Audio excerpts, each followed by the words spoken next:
Hello मित्रांनो, आज के लेक्चर में हम एडी का फुल इंफॉर्मेशन देखेंगे कि कैसा यूज़ करते हैं, क्या है, सब कुछ हम इस वीडियो में देखने वाले हैं।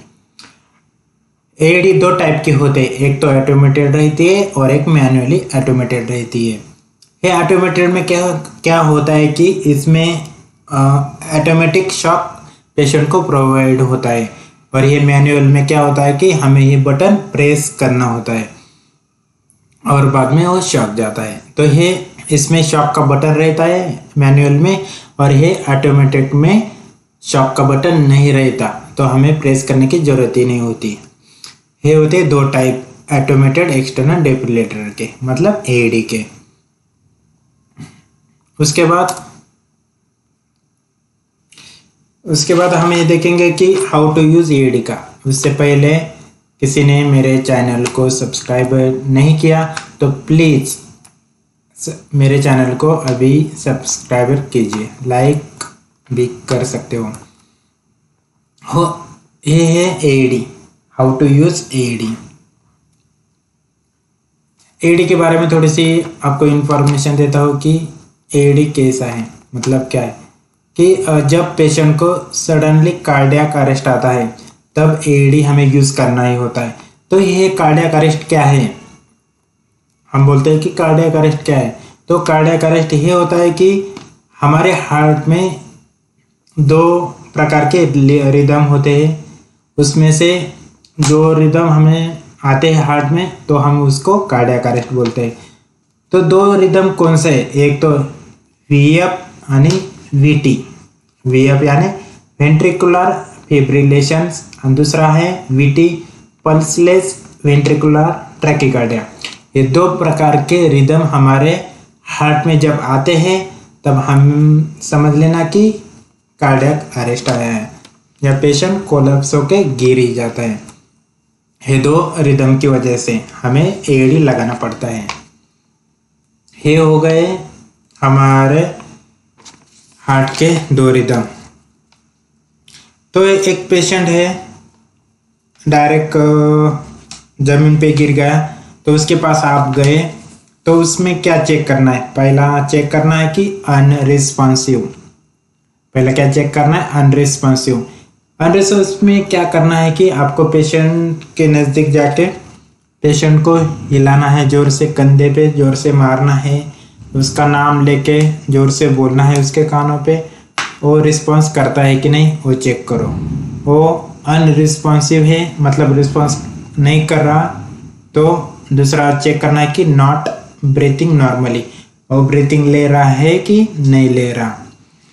ये दो पॉइंट आपको, मतलब वो उसमें नॉट ब्रीथिंग नहीं ले रहा और अनरिस्पॉन्सिव, ये दो पॉइंट आप आ गए उसके प्रेजेंट हो गए, तो समझ लेना कि एडी की ज़रूरत है उसको। तो क्या करना है कि तुरंत हम एडी बुलाएंगे। जिधर भी आपके पास है लगा हुआ उधर से आप कॉल करके बुला सकते हो। एक तो एडी को बुला लो और दूसरे को एम्बुलेंस को फ़ोन करके अपने पास बुला लो। इसमें क्या करना है कि जब एक आदमी आपको कोलैप्स हो गया, आपने चेक किया अनरिस्पॉन्सिव या ब्रीथिंग नहीं आपको समझ में आ रही, तो क्या करना है कि पहले आपको सीपीआर देना है। और ब्रीथिंग नहीं ले रहा ना, यानी रिस्पॉन्स ही नहीं कर रहा, यानी एबीसी जो नियम होते हैं उसका भी पालन कीजिए, वो भी चेक कीजिए। आपको उसमें प्रेजेंट नहीं दिख रहा है तो सीपीआर स्टार्ट कर दो। सीपीआर स्टार्ट कर दो, CPR and mouth to mouth respiration start कर दो। जब तक एडी मशीन आपके पास नहीं आता तब तक आपको क्या करना है, सीपीआर यानी माउथ टू माउथ रेस्पिरेशन करना ही है। उसकी चेस्ट कम से कम 5 to 6 सेंटीमीटर से अंदर जानी चाहिए, ऐसा आपको सीपीआर देना चाहिए। ये देख लीजिए, ये सीपीआर दे रही है और ये माउथ टू माउथ रेस्पिरेशन कर रहे हैं। ऐसा करना है आपको। कब तक करना है, जब तक आपके पास एडी मशीन अवेलेबल नहीं होती तब तक। और आपके पास एडी मशीन आ गई, तो एडी मशीन आ गई तो क्या करना है, एडी को ऑन करना है। ठीक है, एडी को आपको ऑन करना है। उसके बाद क्या करना है कि पेशेंट के बदन के ऊपर जो भी कपड़े है उसको थोड़ा अलग कीजिए। आपको पैड लगाने है ना, इसलिए वो थोड़ा सा कपड़े को थोड़ा सा हटाइए। जब चेस्ट के ऊपर बाल है या कुछ गीला हुआ है चेस्ट, तो उसको साफ कीजिए। तुरंत सूखे हुए कपड़े से साफ कीजिए। पूरी अच्छी तरह से क्लीन करना है आपको चेस्ट को। ठीक है, उसके बाद आपको क्या करना है, ये साफ वगैरह कर दिया, कपड़े भी खोल दिए, तो उसके बाद अगली स्टेप है तो अपने वो एडी का मशीन ऑन कर दिया। तो मशीन स्टार्ट कर दिया तो मशीन आपको इंस्ट्रक्शन देगी, पैड को ओपन कीजिए, पैड खोलिए। जब आपको ये इंस्ट्रक्शन मिलेंगी वैसा ही आपको फॉलो करना है। तो आपको इंस्ट्रक्शन मिलेगी कि एडी पैड खोलो, तो आपको ओपन ग्रे पैड खोलना है, दोनों अलग अलग करना है। वैसा जैसे आपको एडी बोलेगी वैसा ही आपको करना है। नेक्स्ट स्टेज में क्या करना है कि ये पैड आपको बोलेगी कि एक लेफ्ट या राइट साइड में लगा दीजिए। तो आपको किस लोकेशन पे लगाना है वो समझ लीजिए। एक पहला है, ये वाली लोकेशन है पेशेंट की राइट साइड, और ये है लेफ्ट साइड। एक पैड राइट साइड में लगाना है और दूसरा है लेफ्ट साइड में लगाना है। ये देखो ऐसा लगा हुआ है इमेज में। तो इस पॉइंट में क्या बोलते हैं, जो कॉलर बोन है, इधर पेशेंट का कॉलर बोन है, कॉलर बोन के थोड़ा सा नीचे राइट साइड में ऑन द चेस्ट को ये पैड लगाना है। कॉलर बोन के थोड़ा सा नीचे बिलो साइड में, बिलो यानी थोड़ा सा नीचे में ये राइट साइड में एक पैड लग गया। और दूसरा लेफ्ट साइड में, लेफ्ट साइड में क्या लगाना है, on the lower left side on the chest. Patient की left side on the chest की लेफ्ट साइड होती है, उधर वो पैड लगाना है। आपको इमेज में पता चल जाएगा कि कैसा लगा हुआ है। ओके, हिस्ट इम्पॉर्टेंट है। आपका एक भी पैड इधर उधर मिस हो गया तो मशीन आपको इंस्ट्रक्शन देगी कि पैड आपने गलत लगा दिया, तो उसको फिर से खींच लेना है, निकाल देना है और फिर से अप्लाई करना है। जब तक वो ठीक नहीं होगा तब तक आपको मशीन ओके नहीं बोलेगी। ओके, वो ठीक से लगाना ही है। उसके बाद अगली स्टेप है कि मशीन आपको इंस्ट्रक्शन देगी कि एनालाइज करेगी। मशीन क्या करेगी, पेशेंट को एनालाइज करेगी।